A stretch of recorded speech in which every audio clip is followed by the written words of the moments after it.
Take a look at this intense hill interval session by the Iranian national wrestling team. I have to give them their props. I shit all over them for their functional training session last month, and to be clear, it was terrible.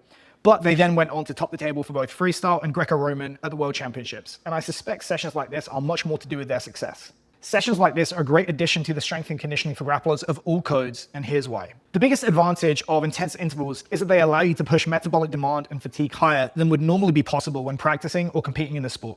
Because we're not having to think or time skills to achieve a tactical outcome. We can just focus on intensity and output. Research shows that all-out intervals with short rest periods can push athletes as high as 20 millimoles of lactate, whereas elite wrestlers will normally be at around a 10 after a match.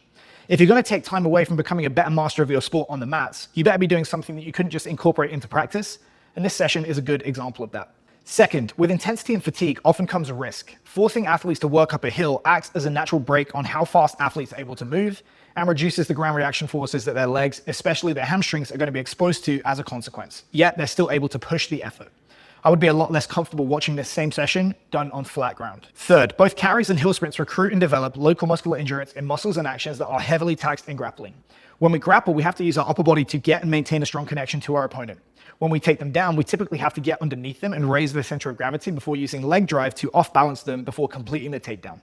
We're going to get both from this session. Lastly, I also think that a change of activity and environment can be invaluable when training elite athletes. We often forget that elite athletes are just human beings, and the training environment of professional sport can be extremely monotonous. Ultimately, a program is only going to be as good as the ability of the athletes to implement it, and you can only push them so far before the boredom causes them to either push back or take their foot off the gas.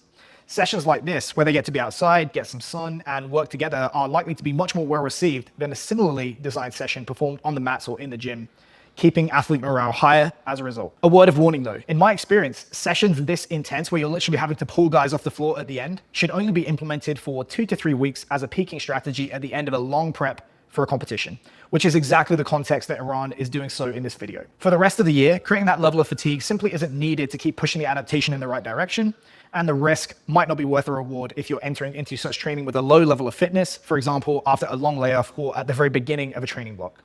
If that's the situation that you find yourself in, there are a few things that you can do to make the fatigue a little more manageable. Number one is shorter work periods, no more than 10 seconds, as the lactate pathway really kicks in around 30 seconds. Number two is longer rest periods, at least 5 or 6 to 1, rather than just a walk back recovery as seen in the video, which is going to be closer to a 1 to 1. Third is less volume. Start with just a few reps in total and then add 1 to 2 reps per week. And the fourth is don't work with fat partners, as they make all the carries a lot harder. Who's someone I've not reviewed on this channel that you'd like to see me talk about? Let me know in the comments below.